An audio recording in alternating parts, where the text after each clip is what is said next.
Ang pasaporte ng Pilipinas, ayon sa Henley Passport Index ngayong taon, ay patuloy na umaangat sa pandaigdigang ranggo, bagamat hindi pa ito nasa pinakatuktok. Ang kapangyarihan nito ay sumisimbolo sa mabilis na pag-unlad ng ekonomiya at lumalaking impluensya ng bansa. Ang balitang ito ay nagpaalala sa akin ng mga mukha ng aking mga kaibigan na minsan ay humamak sa akin. Tinawag nilang basurang pasaporte ang pasaporte ng Pilipinas. Ngunit ngayon, sila ang yumuyuko sa harapan ko. Musika, isang dakilang bansa, ang Pilipinas, isang pasaporte na kinikilala ng mundo. Sa pamamagitan lamang nito, musika, nakamit ko ang aking perpektong paghihiganti. Hayaan ninyong simulan ko ang aking kwento.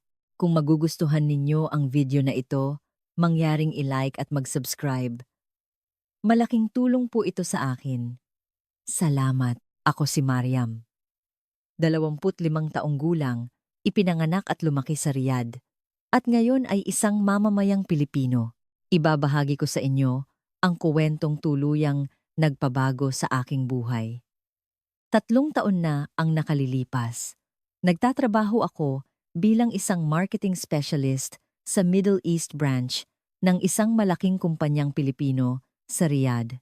Sa aming departamento, 5 kaming babaeng empleyado at si Nora ang aming leader. Galing sa isang mayamang pamilya at nakapag-aral sa UK, laging tingin ni Nora sa sarili niya ay siya ang pinakamagaling. Nagsimula ang problema nang magsimula akong mapansin sa aking trabaho, lalo na sa pakikipag-ugnayan sa aming head office sa Pilipinas. Nag-aral ako ng Tagalog ng mag-isa upang direktang makipag-usap sa mga kasamahan sa head office. At dahil dito, nabigyan ako ng mahahalagang proyekto. Doon nagsimulang magbago ang tingin sa akin ni Nora. Isang araw, sa oras ng tanghalian, lumapit si Nora kasama ang iba pa naming kasamahan sa aking desk. Narinig ko, "Nag-aaral ka raw ng Tagalog? Huwag mong sabihin gusto mong pumunta sa Pilipinas?" Tanong niya. Sinagot ko siya ng tapat. Sinabi kong kung magkakaroon ng pagkakataon, gusto kong magtrabaho sa head office. Sa sandaling iyon, isang mapanuyang ngiti ang gumuhit sa kanilang mga labi. Humalakhak si Nora. Pilipinas? Yang bansang nasa gilid lang ng Asya? Ang pasaporte nila? Mas mahina pa kaysa sa atin sa Saudi. Isang walang kwentang pasaporte mula sa isang bansang mahirap, sabi niya. Sumang-ayon si Hana. Tama. Kung may pasaporte ka ng Pilipinas, laging kang iinspeksyonin sa airport at maghihintay ka ng ilang buwan para lang sa visa. Mas mabuti pang pumunta sa Amerika o UK. Mas malupit pa si Rim. Anong gagawin ng isang babaeng Arabo sa Pilipinas? Kahit makuha mo pa ang citizenship doon, isa lang yang dagdag na basurang pasaporte sa koleksyon mo, kahit si Amal ay may sinabi. Narinig ko, kahit mga Pilipino mismo, ikinahihiya ang sarili nilang pasaporte. Nagkakandara pa silang makakuha ng US Green Card. Parang pinupunit ang puso ko. Ngunit ang tunay na kahihiyan ay sumunod pa. Sa harap ng lahat, idineklara ni Nora, pustahan tayo. Kung si Mariam ay makakapunta sa Pilipinas, makakakuha ng pasaporte, at makakatanggap ng espesyal na trato dahil doon, ibibigay ko sa iyo lahat ng designer bags ko. Pero hinding-hindi yan mangyayari dahil ang pasaporte ng Pilipinas ay hindi man lang makakatapat sa dulo ng daliri ng ating pasaporteng Saudi. Nagpalakpakan at nagtawanan silang apat. Napatayo lang ako doon, parang yelo. Hindi makagalaw. Nanginginig ang buong katawan ko sa galit at kahihiyan. Kinagabihan, nagtalukbong ako ng kumot at umiyak. Ano ba talaga ang Pilipinas para hamakin nila ng ganito? Binuksan ko ang aking computer at nagsimulang magsaliksik. At natuklasan ko ang isang katotohanang yumanig sa akin. Ang Pilipinas ay isa sa mga tiger cub economies ng Asya. Ang ekonomiya nito ay isa sa pinakamabilis lumago sa buong mundo. Isa itong powerhouse sa BPO industry at miyembro ng APEC. Ang pasaporte ng Saudi Arabia, bagamat may access sa 79 na bansa. Ang pasaporte ng Pilipinas, sa kabilang banda, ay may malakas na access sa buong ASEAN at maraming umuunlad na bansa na mahalaga sa negosyo. Ang bansang tinawag nilang basura ay isa palang respetadong manlalaro sa pandaigdigang ekonomiya. Sa sandaling iyon, nag-alab ang apoy ng paghihiganti sa aking puso. Pupunta ako sa Pilipinas. Makukuha ko ang pasaporteng iyon. At balang araw, makikita ko silang nakaluhod sa harap ko. Kinabukasan, pumunta ako sa HR department at sinabing mag-apply ako para sa cross-posting program sa head office sa Pilipinas. Ako raw ang kauna-unahang empleyado mula sa Middle East branch na nag-volunteer para doon. Ngunit hindi ako maaaring umatras. Nakataya ang buong buhay ko sa hamong ito. Kinagabihan, nakita ko ang mensahe ni Nora sa group chat.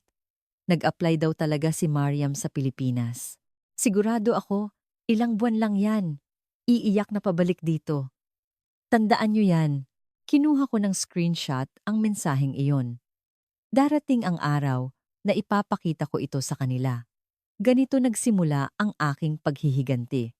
Matapos magsumite ng aplikasyon, isa na namang digmaan ang naghihintay sa akin.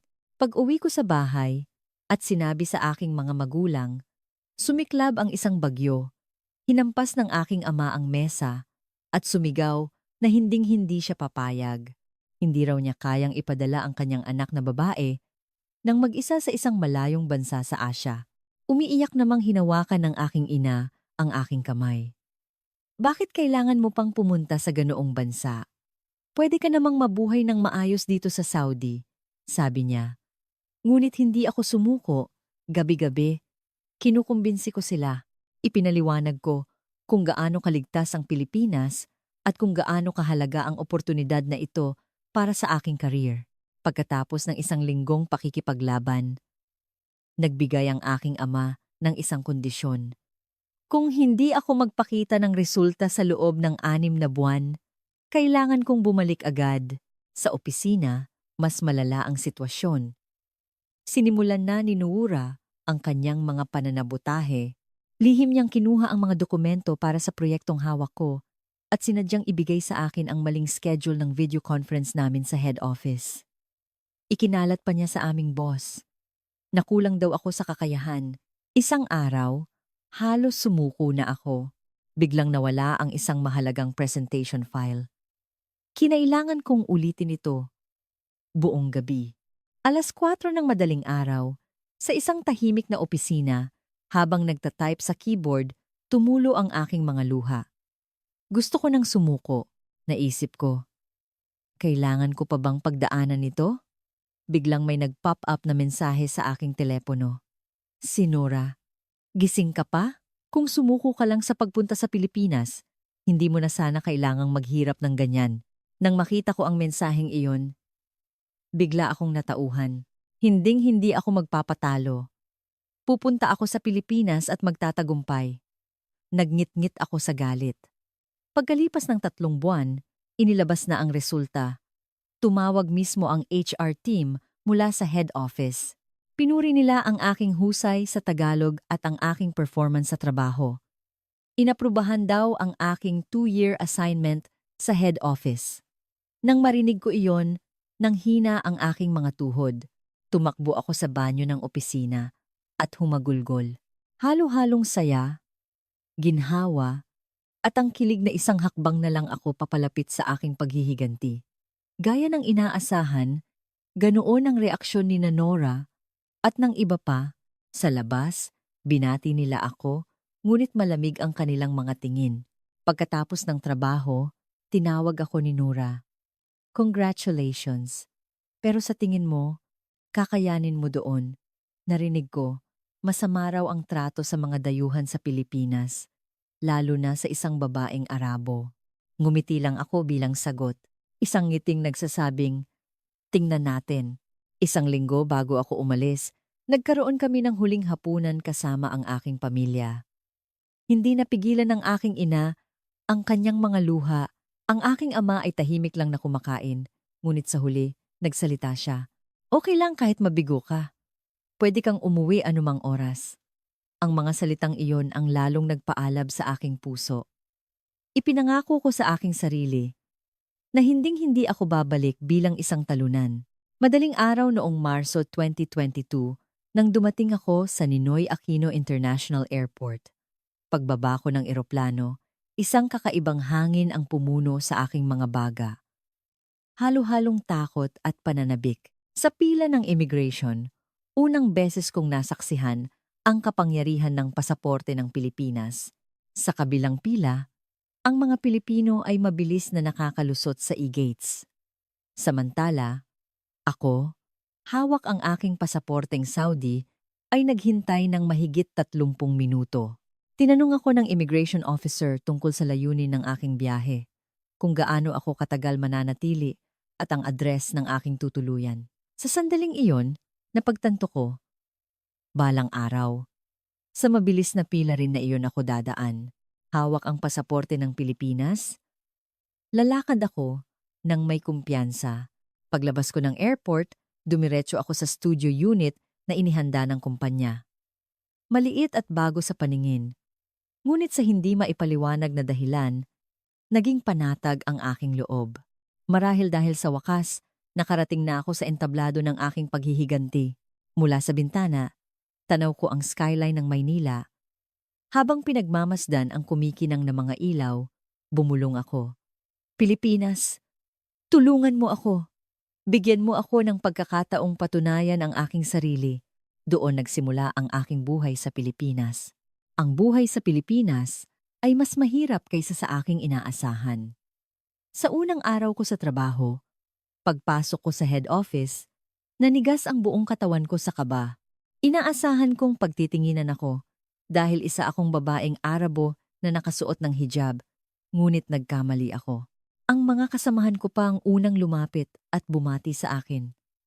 May isa pang nag-search ng pagbati sa Arabic para lang batiin ako. Dahil sa mainit nilang pagtanggap, medyo nabawasan ang aking kaba. Ngunit ang trabaho ay mas mabigat kaysa sa inaasahan. Akala ko sapat na ang natutunan kong Tagalog, ngunit sa mga meeting, parang alien language ang mga salitang naririnig ko.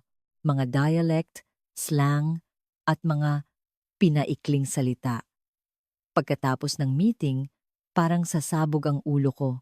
Inaabot ako ng magdamag para lang makagawa ng isang report at ang trabahong natatapos ng mga Pilipino kong kasamahan sa loob ng 30 minuto ay inaabot sa akin ng 3 oras.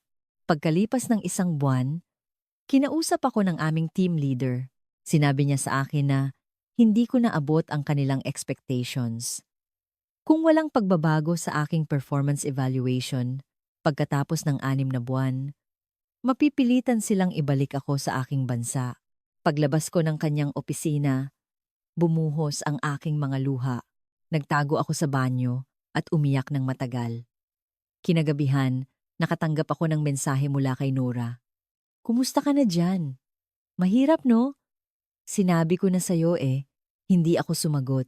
Sa halip, umupo ako sa aking desk at binuklat ang aking libro sa Tagalog. Nag-aral ako hanggang 3:00 ng madaling araw, natulog ng 4 na oras, at pumasok muli sa trabaho. Ganito ang naging buhay ko sa loob ng ilang buwan. Mabuti na lang, malaki ang naitulong ng aking mga kasamahan. Kapag may salitang hindi ko maintindihan, mabait nila itong ipinapaliwanag. Kapag nagkakamali ako sa trabaho, hindi sila nagagalit. Bagkus ay tinuturuan nila ako ulit. Tuwing tanghalian, dinadala nila ako sa masasarap na kainan at ipinapakilala sa akin ang mga pagkaing Pilipino. Dahil sa kanila, mas mabilis akong naka-adjust. Sa lahat ng tumulong sa akin, si Jasmine ang pinakamaalaga. Kasama ko siya sa team at mula pa noong una, sinabi niyang wag akong mag-atubiling magtanong sa kanya. Tinuruan niya ako ng mga ekspresyon sa Tagalog, ibinahagi ang kanyang mga teknik sa trabaho at pagkatapos ng trabaho, ipinasyal niya ako sa iba't ibang sulok ng Maynila. Sa tuwing nahihirapan ako, siya ang nakikinig at nagpapalakas ng aking loob. Isang gabi, habang nag-overtime, napasubsob ako sa aking desk sa sobrang pagod. Lumapit si Jasmine at inabutan ako ng kape. At sinabi niya, Mariam, kaya mo yan. Nakikita ko kung gaano ka kasipag. Sa mga salitang iyon, muntik nang tumulo ang luha ko. Para hindi mahalata, humigop na lang ako ng kape. Dumating ang araw ng aking ika-6 na buwang evaluation. Nanginginig akong umupo sa harap ng aming team leader. Tiningnan niya ang aking mga dokumento at sinabi, Mariam, malaki na ang ipinagbago mo. Ia-approve ko ang extension ng assignment mo. Sa sandaling iyon, parang may kuryenteng dumaloy sa buong katawan ko. Dahil sa ginhawa na nagtagumpay ako, nanlabo ang aking paningin. Paglabas ko ng opisina, tumakbo ako papunta kay Jasmine. Walang salitang lumabas sa aking bibig, hinawakan ko lang ng mahigpit ang kanyang kamay. Ngumiti si Jasmine at sinabi, Sabi ko sa'yo. Ngunit ang tunay kong layunin ay malayo pa. Ang makuha ang pagkamamamayang Pilipino. Iyon ang aking huling hantungan. Tuwing may libreng oras pagkatapos ng trabaho, pumupunta ako sa Bureau of Immigration para magtanong. Mahigpit ang mga kondisyon para sa naturalization. 5 taong paninirahan. Kailangan pumasa sa Filipino Language and Culture Test. May magandang asal at may kakayahang suportahan ang sarili. Bawat isa ay parang isang mataas na bundok na kailangan kong akyatin. Ang problema ay ang oras. Ang regular na proseso ay tumatagal ng 5 taon, ngunit ang kontrata ko ay para lang sa 2 taon. Kailangan kong humanap ng paraan. Gabi-gabi, nagsasaliksik ako sa internet hanggang sa matuklasan ko ang merit-based naturalization. Ito ay isang pagkakataon na ibinibigay sa mga dayuhan na may pambihirang kontribusyon sa Pilipinas o may angking galing. Mas mahigpit ang mga kondisyon, ngunit mas mabilis ang proseso. Sa sandaling iyon, nagdesisyon ako. Kailangan kong makagawa ng isang pambihirang tagumpay sa kumpanya. Isang tagumpay na magiging dahilan para maging kwalipikado ako. Sinabi ko kay Jasmine ang aking plano. Nanlaki ang kanyang mga mata at nagtanong, Gusto mo? Talagang maging Pilipino? Tumango ako. Tinitigan niya ako ng matagal at sinabi, Kung ganoon, tutulungan kita. Sabay nating gawin to. Kinagabihan, isinulat ko sa aking diary. Makukuha ko ang pasaporte ng Pilipinas. Ipapakita ko kay Nora na hindi ito basura, kundi isa sa pinakamakapangyarihan sa mundo. Binuksan ang 2 yugto ng aking paghihiganti. Para sa merit-based naturalization, kailangan ko ng isang pambihirang tagumpay. Dumating ang pagkakataon sa hindi inaasahang paraan. Nagbid ang aming kumpanya para sa isang malaking proyekto sa Saudi Arabia. Kailangan nila ng isang taong pamilyar sa merkado sa gitnang silangan at natural na nabanggit ang aking pangalan. Tinawag ako ng aming team leader. Mariam, sa tingin mo, kaya mong hawakan ang proyektong ito? Kumabog ng malakas ang aking dibdib. Ito na ang pagkakataon, ang entablado, para patunayan ang aking sarili. Sa loob ng 3 buwan, nagtrabaho ako na parang wala ng bukas. Nagpuyat ako para ayusin ang aming proposal, nakipag-video conference sa mga buyer mula sa Saudi, at bumuo ng marketing strategy na angkop sa kanilang kultura. Ako lang ang tanging nakakapagsalita ng Arabic at Tagalog, English. Tinulungan ako ni Jasmine sa mga Filipino business etiquette at presentation techniques. Nagkaroon din ng krisis. Nabalitaan naming nag-alok ang kalabang kumpanya ng mas mababang presyo. Naging matamlay ang lahat sa team. Ngunit, hindi ako sumuko. Magdamag kong binago ang aming estratehiya at inalam kung ano talaga ang gusto ng mga taga-Saudi. Nalaman kong hindi presyo ang habol nila, kundi tiwala at pangmatagalang partnership. Sa araw ng final presentation, lumipad ako papuntang Riyadh. Pagpasok ko sa presentation room, nanginginig ang aking mga binti. Sa harap ng mga Saudi executives, ipinaliwanag ko sa Arabic ang mga kalakasan ng aming kumpanyang Pilipino. Nakita kong nagbago ang kanilang mga tingin. Pagkatapos ng presentation, isang executive ang lumapit, nakipagkamay, At sinabi, hindi ko akalain na may ganitong talento sa isang kumpanyang Pilipino. Isang linggo pagkatapos, dumating ang balitang kami ang nanalo. Isang kontratang nagkakahalaga ng 300 milyong piso. Ito ang pinakamalaking kontrata ng kumpanya mula sa gitnang silangan. Tumanggap ako ng parangal sa harap ng mga executives ng head office. Sa sandaling iyon, bumuhos ang aking mga luha. Nanginginig ang buong katawan ko. Sa isiping sa wakas, nagtagumpay ako. Nakarating din ang balita sa Riyadh branch. Nakatanggap ako ng mensahe mula kay Nora. Congratulations. Pero kahit anong mangyari, dayuhan ka pa rin dyan. Kahit magtagumpay ka sa Pilipinas, babalik ka pa rin dito. Hindi ako sumagot. Sa halip, kinuha ko ng screenshot ang mensaheng iyon. Darating din ang araw na ipapakita ko ito sa kanya. Pagkatapos ng tagumpay ng proyekto, inalok ako ng kumpanya ng regular na posisyon. Hindi na ako isang sekondi, kundi isang regular na empleyado na ng head office. Nanginginig ang kamay ko habang pumipirma sa kontrata. Ngayon, legal na akong makakapagtrabaho sa Pilipinas ng pangmatagalan. Kasabay nito, naghanda ako para sa language and proficiency test. Pagkatapos ng trabaho, pumapasok ako sa isang review center. At tuwing weekend, buong araw akong nag-aaral sa library. Target ko ang pinakamataas na level. Tuwing linggo, tinutulungan ako ni Jasmine sa mga mock interview at sa pagsusulat. Pagkatapos ng listening, reading, at writing tests, parang lumulutang ang aking isip. Pagkalipas ng isang buwan, lumabas ang resulta. Pasado sa pinakamataas na level. Tinitigan ko ang screen ng paulit-ulit. Pangatlong beses ko nang tiningnan bago ako naniwala. Ngayon, halos kumpleto na ang mga requirements ko para sa naturalization. Recommendation letter mula sa kumpanya, mga dokumento ng tagumpay ng proyekto, resulta ng language test, tax certificate, isang tumpok ng mga papel. Pumunta ako sa Bureau of Immigration at isinumite ang aking aplikasyon para sa merit-based naturalization.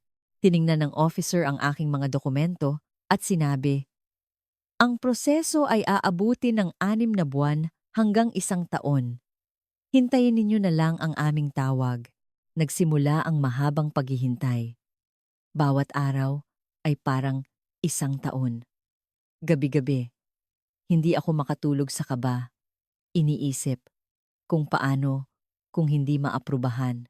Isang araw, nakatanggap ako ng tawag mula sa Bureau of Immigration. Parang hihimatayin ako. Nanginginig kong sinagot ang telepono. Miss Mariam, naaprubahan po ang inyong aplikasyon para sa naturalization. Ibibigay po namin ang mga detalye para sa susunod na hakbang. Sa sandaling iyon, nanghina ang aking mga tuhod. Napaupo ako sa sahig ng opisina at humagulgol. Nagulat ang aking mga kasamahan at lumapit.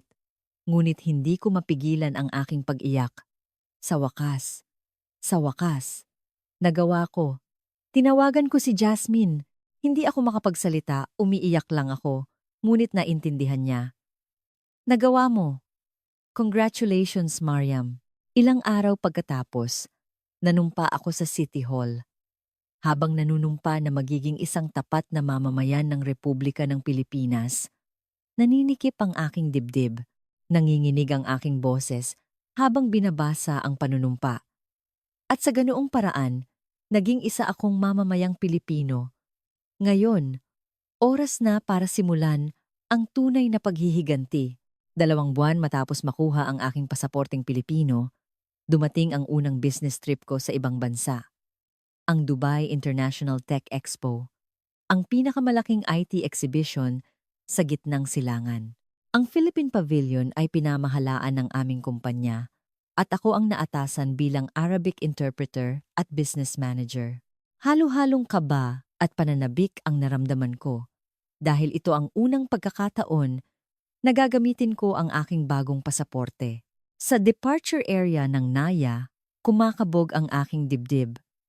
Ito ang unang beses na iaabot ko ang aking pasaporteng Pilipino. Tumayo ako sa harap ng e-gate. Inilagay ko ang pasaporte sa scanner At sa isang tunog, bumukas ang gate. Wala pang 5 segundo. Parang isang panaginip, kumpara sa 30 minutong paghihintay ko noon gamit ang aking pasaporteng Saudi. Pagdating sa Dubai International Airport, isang mas malaking sorpresa ang naghihintay. May 2 pila sa immigration. Isa para sa mga GCC countries at isa para sa ibang mga dayuhan. Ang Pilipinas ay may Visa on Arrival Agreement sa UAE. Ako, bilang bahagi ng opisyal na delegasyon, ay may access sa VIP lane. Mabilis akong lumakad papunta roon. Tiningnan ng immigration officer ang aking pasaporte, ngumiti, at tinatakan ito. Welcome, from the Philippines. Sa sandaling iyon, narinig ko ang isang pamilyar na boses mula sa kabilang pila. Bakit ba ang tagal? Dala ko naman lahat ng visa documents. Halos tumigil ang tibok ng puso ko. Si Nora. Kasama niya sina Hana, Rim, at Amal. Silang apat ay nakapila sa General Foreign Nationals Lane. Naghihintay na mainspeksyon ang kanilang mga dokumento. Namumula ang kanilang mga mukha sa inis.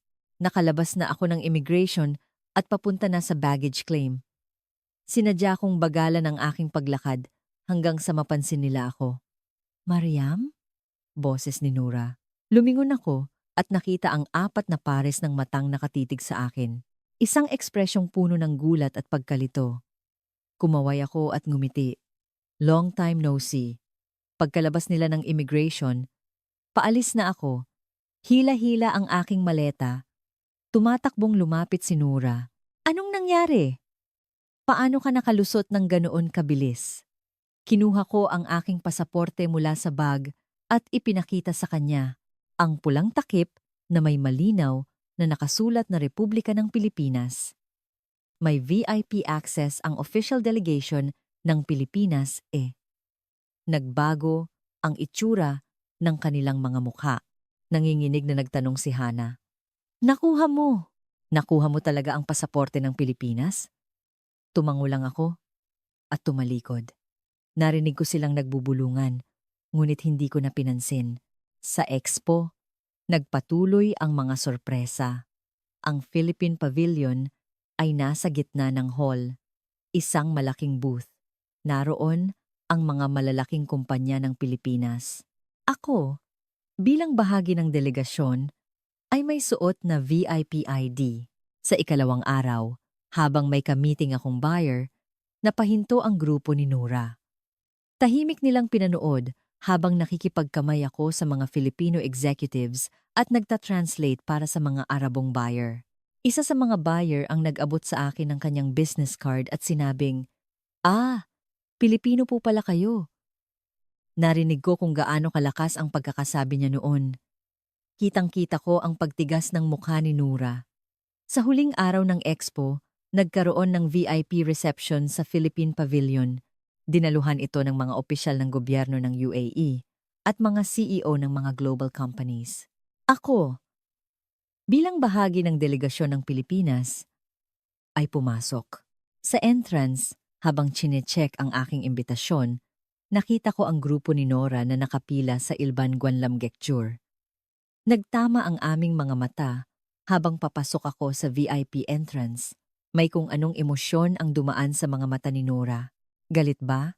Inggit? O pagsisisi? Tumango lang ako ng bahagya at pumasok na. Sa loob ng reception, nakipag-usap ako sa Minister of Economy ng UAE. Galing po pala kayo sa Pilipinas. Nagpapasalamat kami sa magandang ugnayan ng ating mga bansa. Habang hawak ang isang baso ng champagne, tumingin ako sa labas ng bintana, ang nagniningning na city lights ng Dubai. 3 taon na ang nakalipas. Hindi ko man lang ito maisip na hawak ang pasaporteng minsan nilang tinawag na basura. Narito ako sa isang pandaigdigang entablado, tinatrato bilang isang VIP. May kung anong mainit na damdamin ang umakyat sa aking dibdib. Nagpadala ako ng litrato kay Jasmine. Agad siyang sumagot. Wow! Ang galing! Nagsisimula na ang paghihiganti mo. Kinagabihan, sa hotel, nakatanggap ako ng mensahe mula kay Nora. Mariam, pwede ba tayong mag-usap sandali? Hindi ko ito pinansin. Hindi pa ito ang tamang oras. Ang tunay na paghihiganti ay ngayon pa lang magsisimula.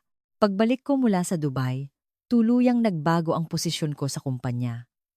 Kinilala ako bilang isang eksperto sa merkado ng gitnang silangan. Nagsimula akong dumalo sa mga executive meetings at napuno ng mga business trips ang aking schedule. Singapore, Germany, UK, naging normal na sa akin ang maglakbay sa buong mundo gamit ang aking pasaporteng Pilipino. Saan man ako magpunta, mabilis ang proseso. Ito pala ang pakiramdam ng may access sa napakaraming bansa. Isang araw, isang espesyal na pagkakataon ang dumating. Naatasan akong dumalo sa APEC Business Summit na gaganapin sa Maynila bilang kinatawan ng aming kumpanya. Ito ay isang pagtitipon ng mga CEO mula sa mga pangunahing kumpanya sa buong mundo at mga opisyal ng gobyerno. Ang Pilipinas ang host country at ako ang inatasan para sa networking sa mga delegado mula sa gitnang silangan. Isang linggo bago ang event, isang hindi inaasahang balita ang natanggap ko. Sa listahan ng mga delegado mula sa Saudi Arabia, may isang pamilyar na pangalan ng kumpanya, ang Riyadh branch kung saan ako dating nagtrabaho. At sa listahan ng mga dadalo, nakasulat ang pangalan ni Noura. Ang APEC Summit sa Convention Center ay dinumog ng mga tao. Ang mga bandila ng iba't ibang bansa ay nakawagayway at abala ang mga business-attired na tao. Suot ang aking Team Philippines ID, dumiretso ako sa VIP lounge, sa entrance ng lounge, napahinto ako. Ang grupo ni Nora ay nasa registration desk para sa mga regular na attendee. Ang kanilang mga ID ay kulay asul, regular attendee. Ang aking ID ay kulay ginto, VIP. Nagtama ang aming mga mata. Nanigas ang mukha ni Nora. Tumango lang ako nang may paggalang at pumasok sa VIP entrance. Sa loob ng lounge, mga hindi kapani-paniwalang bagay ang nangyari. Isang vice president ng isang German car company ang unang nakipagkamay sa akin, pinupuri ang teknolohiya ng Pilipinas sa electronics. Isang executive mula sa isang Japanese company ang nagsabing nakakatakot ang bilis ng pag-unlad ng Pilipinas at nag-alok ng partnership. Lahat ay interesado sa Pilipinas. Sa afternoon session, mayroong pagpapakilala sa bawat delegasyon. Nang tawagin ang delegasyon ng Pilipinas, tumayo ako sa entablado, sa harap ng mahigit 500 na manunood, ipinahayag ko ang mga tagumpay ng aming kumpanya sa gitnang silangan. Nang matapos ko ang aking presentasyon gamit ang pinaghalong Arabic at English, nagpalakpakan ng mga manunood. Pagbaba ko mula sa entablado, nakasalubong ko si Nura. Nag-iisa siya sa hallway. Maputla ang kanyang mukha. Mariam, totoo ba? Kinatawan ka ng Pilipinas? Ipinakita ko ang aking ID. Mariam, Republic of the Philippines. Kumikinang sa ilalim ng ilaw ang gintong VIP ID. Hindi nakapagsalita si Nura nang matagal, pagkatapos ay nagtanong siya sa mahinang boses. Paano nangyari to? Sa halip na sumagot, nagtanong ako pabalik. Gaano katagal bago mo nakuha ang visa mo para makapunta dito gamit ang pasaporteng Saudi? Nagbago ang ekspresyon ni Nura. 2 buwan, sagot niya ng mahina. 2 buwan para maghanda ng mga dokumento, mag-interview, at maghintay ng security clearance. Mahinahon akong nagsalita. Ako! Pasaporte lang ang dala ko. May visa-free access ang mga Pilipino sa maraming bansa. Pagkasabi ko niyon, tumalikod ako. Narinig kong tinawag ako ni Nora, ngunit hindi ako lumingon. Sa dinner banquet, isang mas dramatikong pangyayari ang naganap. Ang Secretary of Trade and Industry ng Pilipinas mismo ang lumapit sa aming mesa para bumati. Miss Mariam, nabalitaan ko ang malaki ninyong kontribusyon sa pagpapalakas ng ating ugnayan sa gitnang silangan. Maraming salamat. Habang nakikipagkamay sa secretary, naramdaman kong nakatingin ang grupo ni Nora mula sa malayo. Ang kanilang mesa ay nasa isang sulok ng banquet hall, sa upuan para sa mga regular na attendee. Pagkatapos ng banquet, Lumapit sa akin si Amal. Namumula ang kanyang mga mata. Mariam, sabihin mo sa akin ang totoo. Ganoon ba talaga kalakas ang pasaporte ng Pilipinas? Kinuha ko ang aking cellphone at ipinakita sa kanya ang screen ng Henley Passport Index, Pilipinas. Patuloy na umaangat. May access sa maraming mahalagang business hub, Saudi Arabia. Mas mataas sa numero, ngunit limitado. Tinitigan ni Amal ang screen. Ang pagkakaiba. Ngayon lang niya naintindihan kung ano ang ibig sabihin noon. Pauwi sa hotel, tinawagan ko si Jasmine.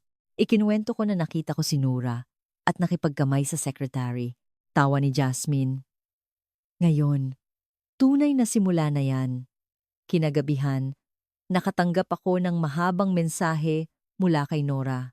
Humihingi siya ng tawad, sinasabing mali siya, at wala siyang alam tungkol sa Pilipinas. Ngunit, hindi ako sumagot, hindi pa tapos ang lahat. Mayroon pang isang huling entablado para sa aking perpektong paghihiganti.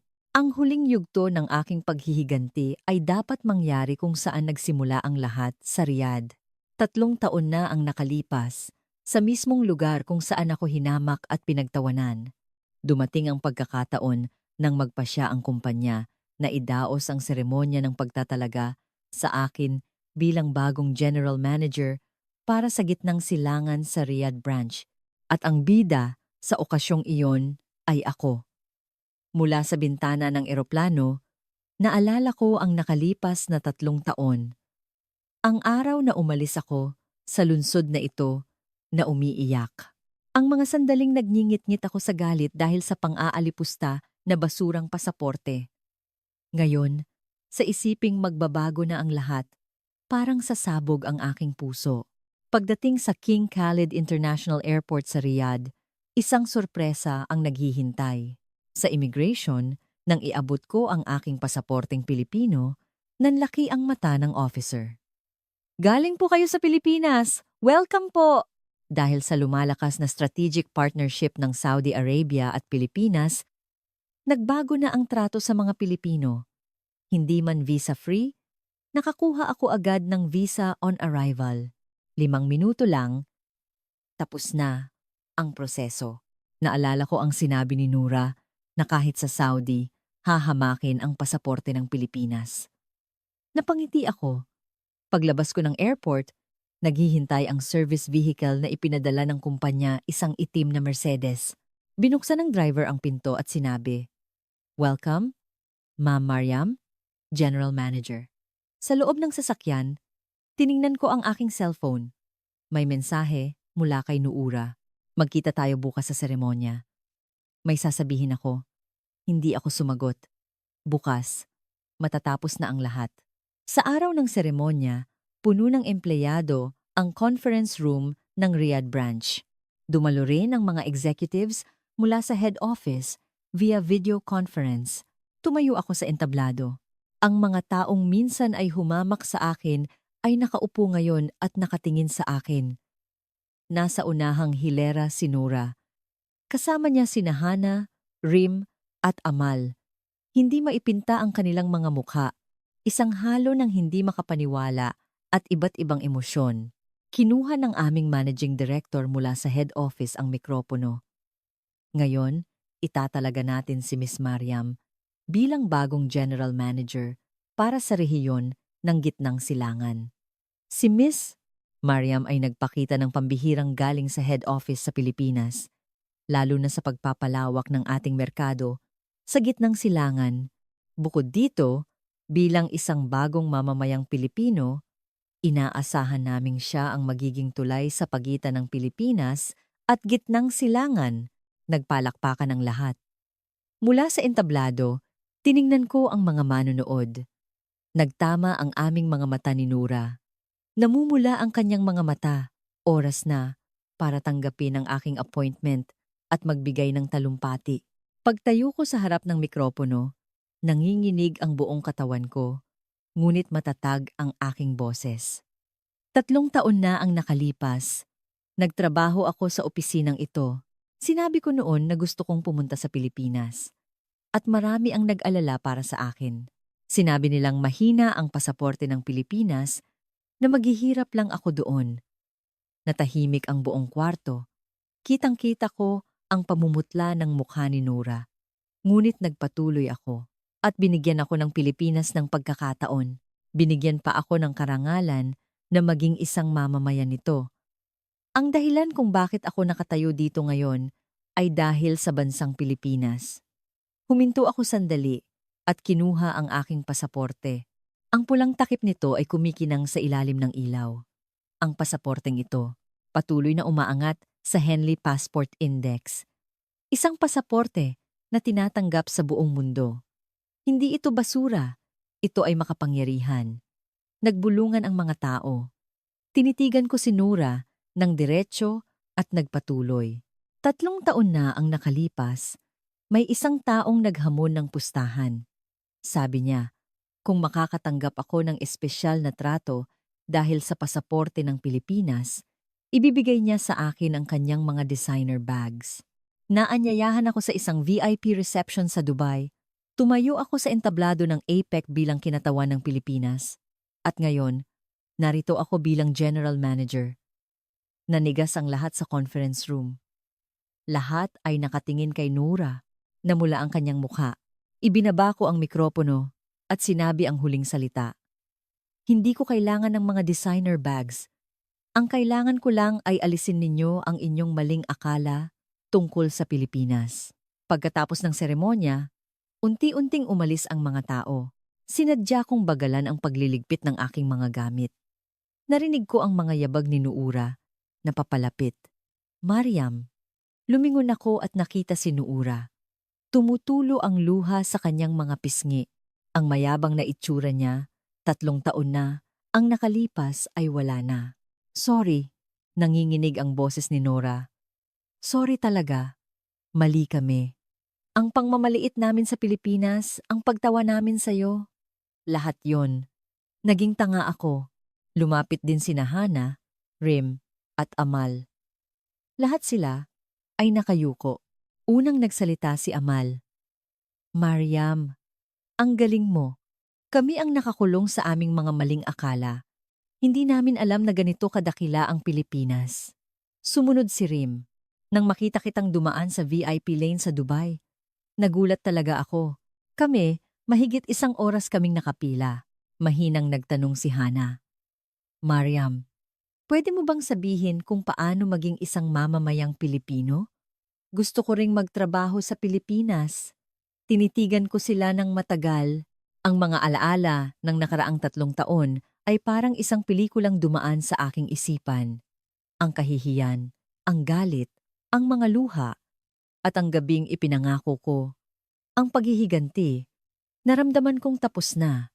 Kumpleto na ang aking paghihiganti. Ngumiti ako. Sige, sasabihin ko sa inyo, pero hindi madali. Kailangan ninyong magsumikap ng husto. Pinunasan ni Nora ang kanyang mga luha at nagtanong, Mariam, mapapatawad mo pa ba kami? Nag-isip ako sandali at sumagot, pinapatawad ko kayo, pero hinding-hindi ko malilimutan dahil ang mga alaalang iyon ang nagdala sa akin dito. Kinagabihan, habang pinagmamasdan ang city lights ng Riyadh, tinawagan ko si Jasmine. Tapos na! Jasmine! Revenge complete! Tumawa si Jasmine at sumagot. Good job! Ngayon, simulan mo na ang tunay mong buhay. Pagkatapos ng tawag, tumingin ako sa labas ng bintana. Naalala ko ang gabing iyon 3 taon na ang nakalipas, kung saan umiiyak akong nangako, babalik ako. Patutunayan ko ang aking sarili. Ang mga sandaling nagngit-ngit ako sa galit. Sa wakas, nagawa ko. Bumalik ako ng may dignidad. Hawak ang aking pasaporteng Pilipino. Ang mga taong humamak sa akin ay yumuko sa aking harapan. Ipinakita ko sa kanila ang tunay na kapangyarihan ng pasaporteng tinawag nilang basura. Tumulo ang aking mga luha. Ngunit hindi na ito luha ng kalungkutan. Ito ay luha ng matinding saya at pasasalamat. Salamat, Pilipinas! Ang ibinigay mo sa akin ay hindi lang isang pasaporte. Ito ay isang bagong buhay, bagong pagkakataon, at bagong dangal, at isang perpektong paghihiganti. Pagbalik ko mula sa Riyadh, isa na akong bagong tao. Tapos na ang paghihiganti. Ngunit ang aking kwento ay ngayon palang nagsisimula. Bilang general manager para sa Gitnang Silangan, abala ako sa pagitan ng Maynila at Riyadh. Isang buhay kung saan nililibot ko ang mundo gamit ang isang pasaporteng Pilipino. Isang buhay na hindi ko man lang pinangarap 3 taon na ang nakalipas. Kamakailan, sa Naya, habang nagche-check-in, napahinto ako. Habang dumadaan sa e-gate, nanumbalik ang init sa aking dibdib. Ang makadaan sa gate na ito sa loob ng 5 segundo. Ang magkaroon ng access sa napakaraming bansa. Ang tanggapin saan man ako magpunta. Lahat ng ito ay posible dahil isa akong mamamayang Pilipino. Kung gaano kadakila ang Pilipinas, mas nararamdaman ko ito kapag nasa labas ako ng bansa. Ang mga buyer na nakilala ko sa Dubai ay nagsabing may tiwala sila basta't gawang Pilipino. Ang mga German businessmen ay humanga sa talento ng mga Pilipino. At ang mga Japanese executives ay nagsabing nakakatakot ang bilis ng pag-unlad ng Pilipinas. Kinikilala ng mundo ang Pilipinas. Ang pag-angat sa Henley Passport Index ay hindi lang isang numero. Ito ay isang patunay na pinagkakatiwalaan ng mundo ang Republika ng Pilipinas. Isang pagkilala mula sa pandaigdigang komunidad na ang bawat Pilipino ay karapat-dapat tanggapin saan man sila magpunta.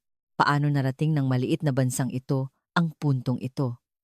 Mula sa abo ng digmaan, bumangon ito para maging isa sa mga nangungunang ekonomiya, miyembro ng APEC, at magkaroon ng isang pasaporteng kinikilala ng mundo. Minsan, naglalakad ako sa tabi ng Manila Bay. Habang pinagmamasdan ang kumikinang na skyline ng Maynila, naiisip ko, ang ibinigay sa akin ng bansang ito ay hindi lang pagkamamamayan. Binigyan niya ako ng bagong pagkakataon, bagong pangarap, at bagong dangal. Ilang araw na ang nakalipas, habang naghahapunan kami ni Jasmine, tinanong niya ako, "Ano ang pinakagusto mo ngayong Pilipino ka na?" Nag-isip ako sandali at sumagot. Naging matatag ako. Saan man ako magpunta, kaya kong itaas ang aking noo. Kapag sinabi kong Pilipino ako, nagbabago ang tingin ng mga tao. Iyon ang pinakagusto ko. Ngumiti si Jasmine at sinabi, "Ikaw ang tunay na Pilipino, Mariam." Tumagos sa puso ko ang mga salitang iyon. Ang dugo ko ay Arabo, ngunit ang puso ko ay ganap ng Pilipino. Mahal ko ang bansang ito at ipinagmamalaki kong maging isang mamamayan nito. Minsan, nakakatanggap ako ng mensahe mula sa aking mga dating kasamahan sa Riyadh. Si Nura ay nag-aaral na raw ngayon ng Tagalog. Balang araw, gusto rin daw niyang magtrabaho sa Pilipinas. Si Hana naman ay nahuhumaling sa mga teleseryeng Pilipino. Sina Rim at Amal ay nagpaplanong magbakasyon sa Pilipinas. 3 taon na ang nakalipas, tinawag nilang nasa gilid lang ng Asya ang Pilipinas. Tinawag nilang basura ang pasaporte nito. Ngunit ngayon, lahat sila ay humahanga sa Pilipinas. Gusto nilang maging mamamayan nito. Tuluyang nagbago ang lahat at ako ang buhay na patunay ng pagbabagong iyon. Sa mga nagbabasa nito, gusto kong sabihin sa inyo, alam niyo ba ang halaga ng pasaporte ng Pilipinas? Ang kapangyarihan na nakapaloob sa pulang takip na iyon. Isang pasaporte na nagbubukas ng pinto sa maraming bansa.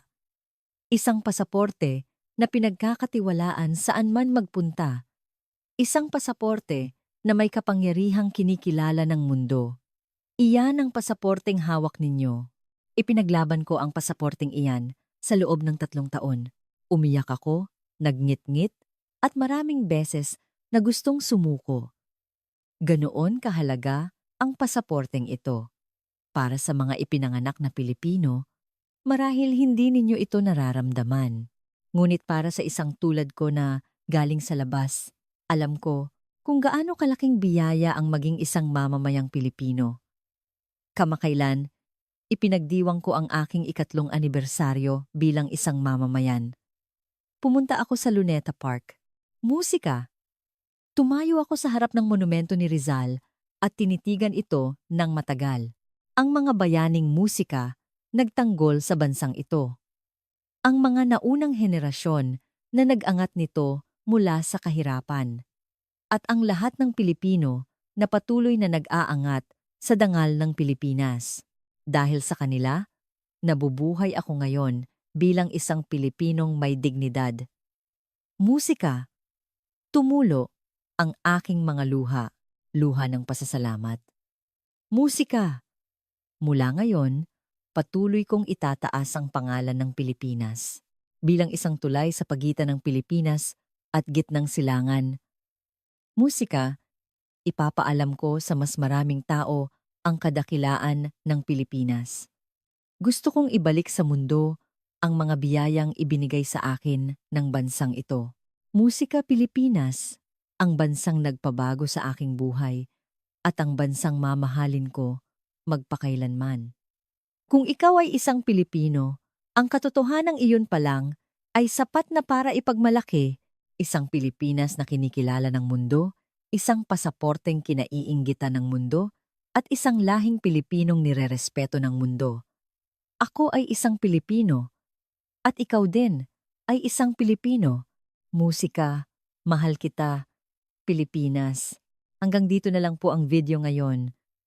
Kung nakatulong ito sa inyo, mangyaring mag-subscribe, i-like, at i-on ang notification bell. Magbabalik po ako na may mas marami pang musika, kuwentong puno ng inspirasyon. Salamat sa panunood.